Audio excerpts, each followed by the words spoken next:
Dan selanjutnya Associate Producer Mas Renal dan juga Mas Kian. Oke, terima kasih banyak sudah hadir. Kami persilakan untuk duduk. Selanjutnya kita panggil untuk para pemain orkes dari film Danyang Wingit Jumat Kliwon ini. Kami panggilkan Wani Darmawan, Norma Cinta, Fajar Nugra, Aisyah Kanza, Keona Cinta, Dimas Tejo, Bilkis Hafsa, Opik. Bukan Opik yang nyanyi terangkan lah ya. Bukan ya. Sudah hadir semuanya? Sudah lengkap? Ada lagi?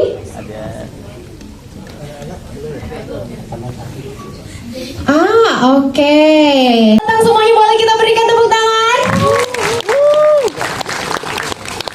Wah, hari ini sudah lengkap, full house. Saya juga udah gak sabar buat tanya-tanya. Dan juga dari teman-teman media, persiapkan penonton dan juga apresiasi film Danyang Wingit Jumat Kliwon ini. Silakan Mas.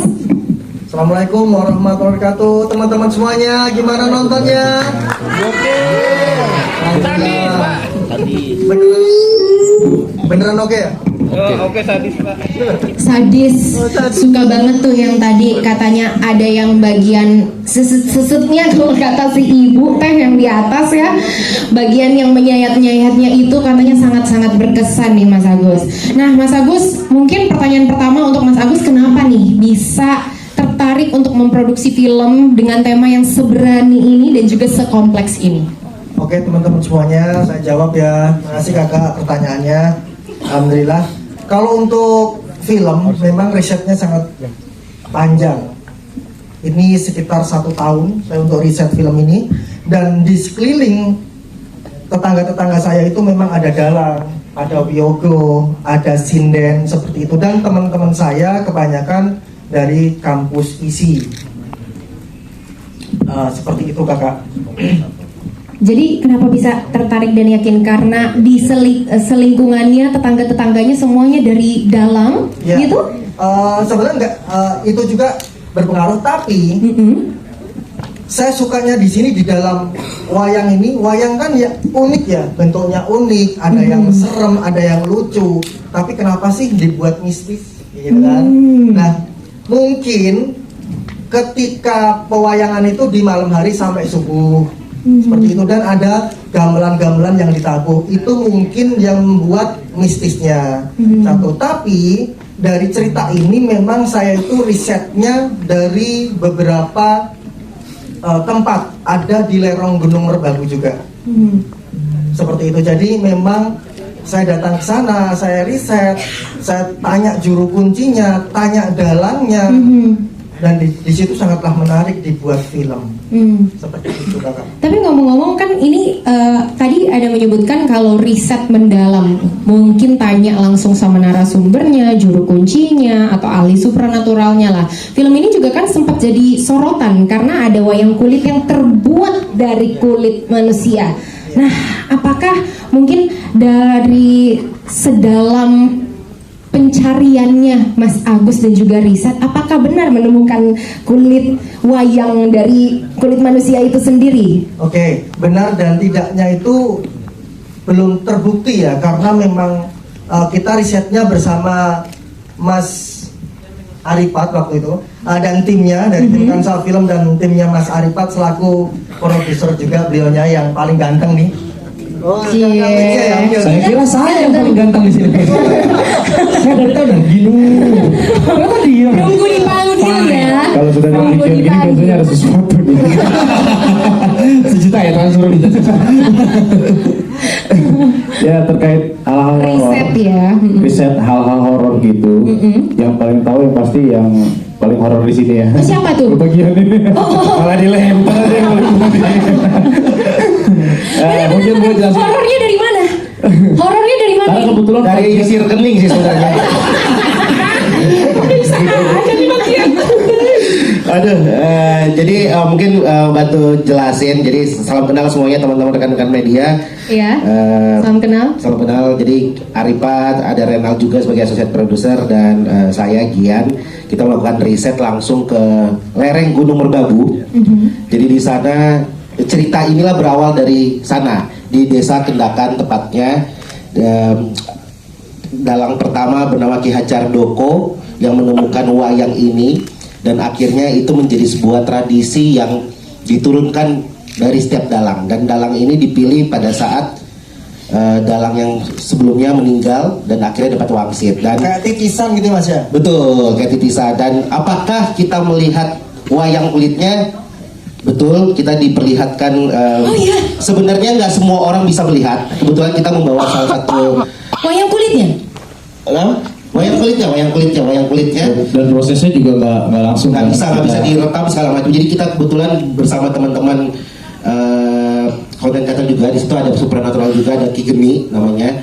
Dan akhirnya ternyata Ki Geni ini secara turunan itu boleh melihat wayang kulit ini. Dan akhirnya petinya dibuka dan kita melihat wayang kulit manusianya. Seperti apa? Boleh diceritain nggak sama kita, di sharing dong, kayak gimana bentuknya, teksturnya, Seperti lengket-lengket gimana gitu. nah itu kulit yang beda kayaknya. Kalau kulit yang lengket kita agak beda itu kayaknya ya. Kulit kurban kali ya. Gimana nih Jar? Itu kikil. Kikil ya, kikil. Buat tunjang. Jadi sebenarnya wayangnya ini ya mungkin hampir sama dengan wayang yang ada di film tersebut. Jadi sebenarnya wayang yang ada di box dari kotak yang disimpan sakral sampai hari ini itu campuran antara kulit kerbau dan dilapisin dengan kulit manusia. Karena kalau kulit manusia langsung tuh tipis. Jadi ditempelin ada. Cuman ini di kesempatan ini saya pengen menyampaikan ada pesan dari teman-teman, dari saudara-saudara kita dari Desa Kendakan. Biarkanlah dari film ini menggambarkan bahwa biarkanlah budaya di atas mistisnya, dan itu yang harus terus dilestarikan. Luar biasa sekali, budaya di atas mistis ya. Keren banget, aku sangat tersentuhnya karena ini benar-benar diangkat dari budaya Indonesia langsung. Dan sangat jarang loh teman-teman untuk mengangkat kisah budaya yang menggunakan wayang, karena setahu ini, karena sampai sejauh ini kita hanya memandang wayang itu adalah hal bagian yang menyenangkan gitu ya. Ternyata ada sisi mistisnya juga ya. Luar biasa. Terima kasih. Saya pun juga belajar itu dari Pak Wani ya, karena beliau kan dalang tuh. Dalang langsung ya. Ya ini Pak Wani tuh dalang langsung. Wah, luar biasa. Pak Wani, boleh dong diperagakan sedikit bagaimana ketika memperformanskan wayang itu? Ini ngarang. Ternyata ini dalangnya. Ini dalangnya ya. Oh, bukan dalang lah, saya punya background dulu waktu sekolah itu sekolah di namanya Sekolah Menengah Karawitan. Di situ diajari menabuh gamelan, diajari mendalang, diajari menari. Tentu saja saya tidak menguasai itu, bisa tapi jauh dari terampil. Itu aja sih. Luar biasa. Tapi keren loh ya, film ini tuh mengangkat sosok-sosok yang memang seniman asli gitu, yang mengerti juga tentang kebudayaan Indonesia. Boleh sekali lagi kita apresiasi untuk Pak Wani hadirannya juga di sini. Nah, boleh nggak diceritakan sama kita gimana prosesnya? Kalau untuk proses itu saya memang harus ketemu dengan juru kunci, ketemu dengan dalangnya juga, ketemu dengan sinden yang memang tahu wayang itu seperti apa. Karena memang saya dari kecil tuh sudah cinta banget sama wayang ya. Jadi gimana caranya? Ayo nguri-uri kalau bahasa Jawanya itu. Ayo gimana caranya jangan melupakan wayang. Karena memang wayang itu sudah menurut saya sudah banyak yang terlupakan dan dilupakan. Contohnya misal Mas siapa ya? Mohon maaf nih. Iqbal. Mas Iqbal. Oh, Umur berapa Mas? 34. Udah pernah nonton wayang? Udah Berapa kali? 1 kali. 1 kali. 34 tahun ya? Iya. Itu baru nonton wayang 1 kali. Itu di YouTube atau di mana Mas? Enggak, di alun-alun Jogja. Oh di Jogja. Jogja. Kayak gitu, jadi mungkin umur 25-20 tahun belum, kadang malah nggak tahu wayang itu seperti apa caranya, ya kan? Jadi gimana caranya? Ayo nguri-uri budaya Indonesia dengan mencintai wayang. Jangan sekali-sekali juga melupakan kebudayaan dan juga aktor muda. Betul usianya berapa? Sekarang saya 30. 30 tahun masih bisa dibilang muda? Ya, Masih. nggak kayak Mas Iqbal kan. Sebagai aktor muda di film horor ini ya, kira-kira apa pelajaran yang paling berkesan yang Mas Fajar dapatkan? Dan biasanya Mas Fajar ini kan semuanya diarahkan ke komedi banget. Nah, tapi Setuju. yang paling berkesan, yang paling serius pelajarannya itu apa? Ini ini adalah mungkin ini film pertamaku, hitungannya film pertamaku yang porsinya banyak banget menjadi seorang karakter yang serius. Biasanya komedi gitu kan.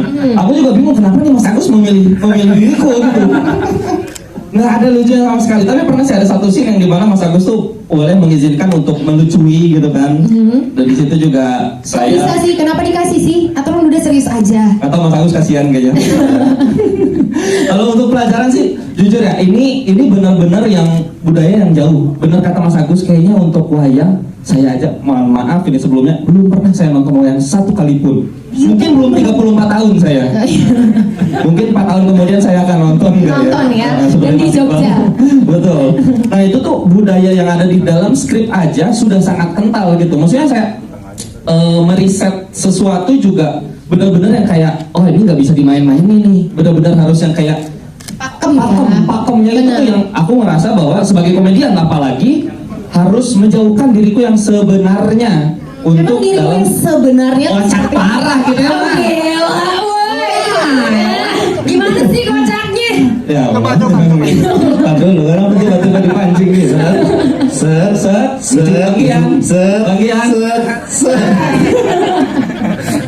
Bagian itu sih Iya. sebenarnya budayanya itu yang aku rasa ini Pak nggak boleh dibicarain Dan apalagi itu dibicarain. pelajaran yang paling besar yang berkesan ya. Dan dia gimana dapatkan. caranya juga Iya. menyampaikan informasi yang ada di dalam skrip ini nyampe ke penonton, budayanya dikenalin, aktingnya juga oke gitu.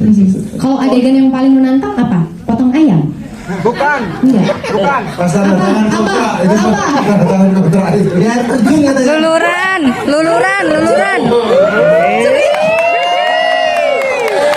Oh my god, tahan nafsumu. Senyumnya beda langsung. Oke, pengen denger klarifikasinya, bisa nggak diceritain sama kita? Mumpung istriku di rumah. Mungkin aku adalah satu-satunya pria yang pernah memegang punggung Selin ya. Profesional ya kak, ini profesional. Ini di skripnya kayak gitu, Mas Agus mintanya kayak gitu profesional. Saya Teman-teman, deg-deg.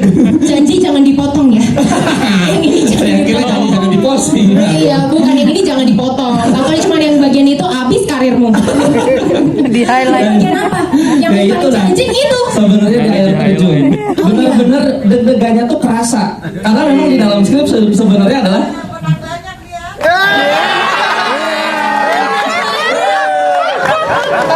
Mumpung gak ada selinnya, ngomongin aja. Mumpung gak ada selinnya. Oh, ntar aku bilangin. Jadi bener ya sama Kak Selinnya itu di air terjun. betul. Dan aku nggak tahu ini apakah Mas Agus bercanda ketika di set itu atau memang belum puas sama adegan itu. Diulang-ulang terus. Bukan biar bisa dapet take-nya kan yang bagus kan ya Mas Aku nggak ya? ngerti niat Mas Agus seperti apa. Cuman setelah oke bagus nih yang ini, aku langsung gidik Mas Agus. Itu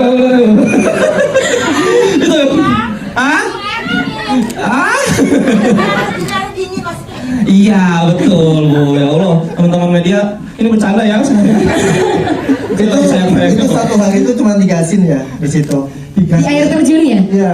Tiga scene aja? Iya 3 hari. 3 hari di air terjun? ada satu hari itu aja udah cukup. Enggak 1 hari. Kaget aku kalau 3 hari beneran di air terjun ini.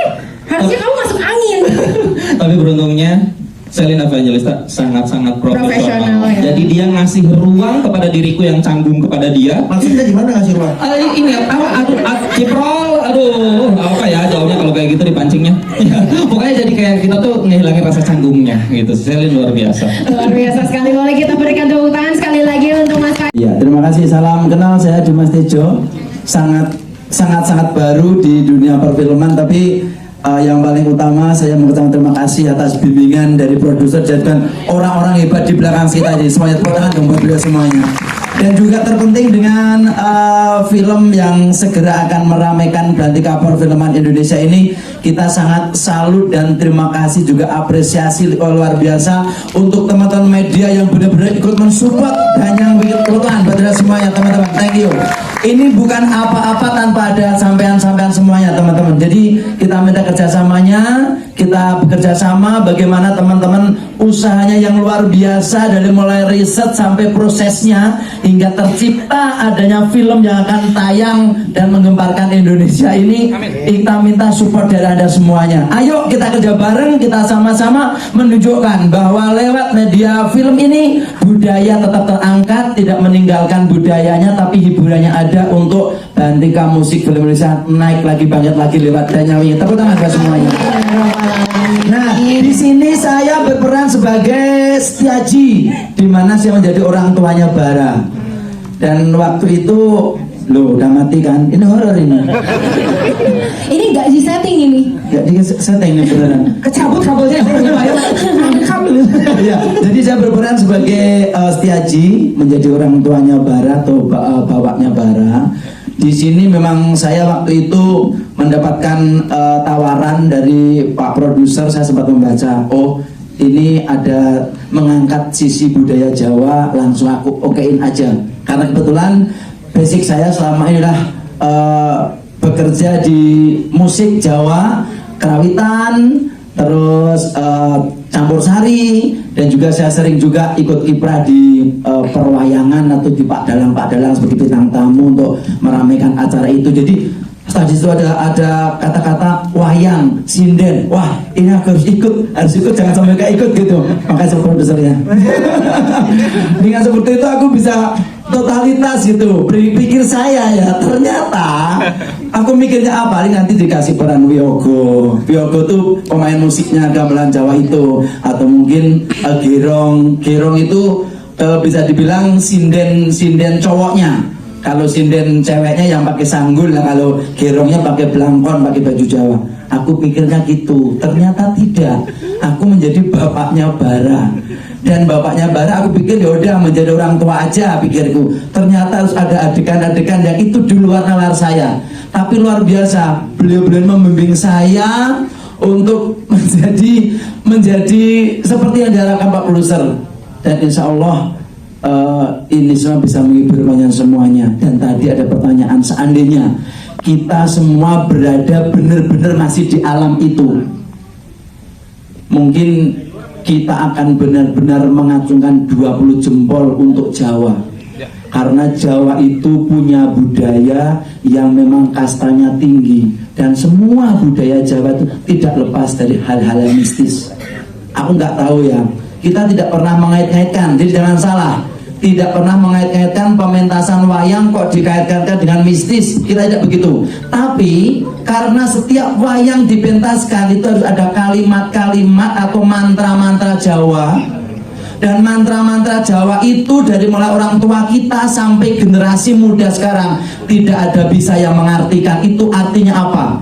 Yang tahu hanya yang menciptakan dari mantra tersebut. Nah, mungkin yang bisa kita kulik di sini, kenapa sih Jawa itu kuat?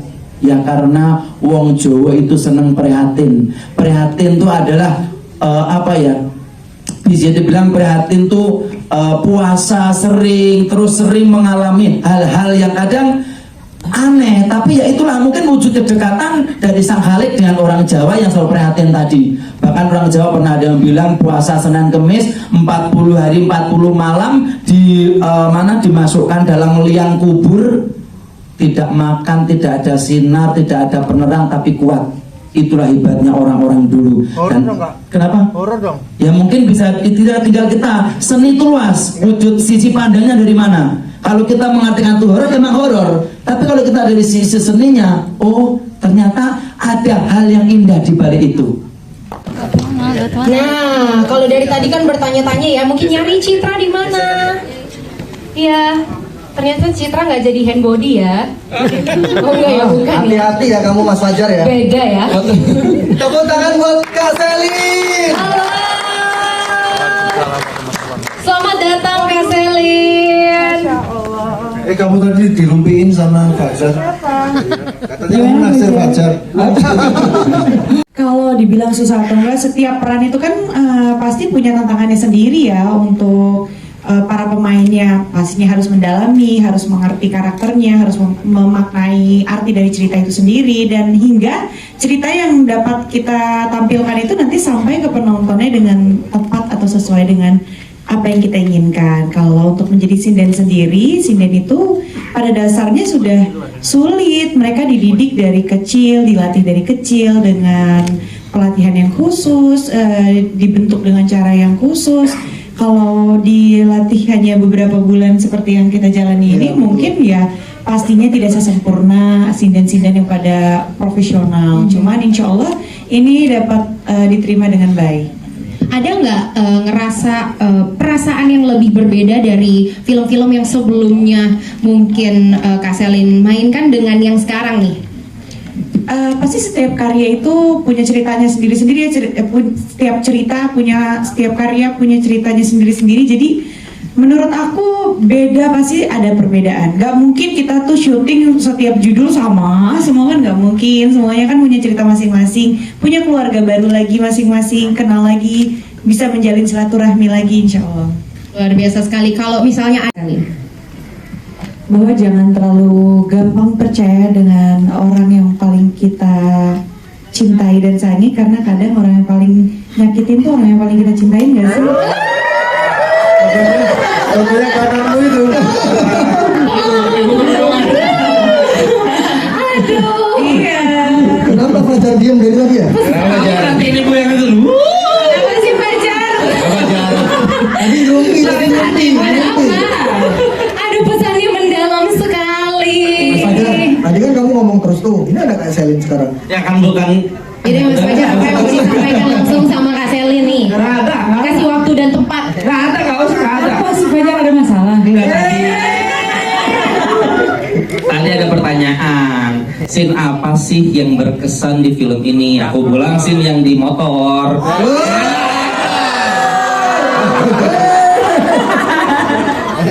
Itulah yang di motor. Oke, luar biasa ya. Boleh sekali lagi kita apresiasi seluruh cast and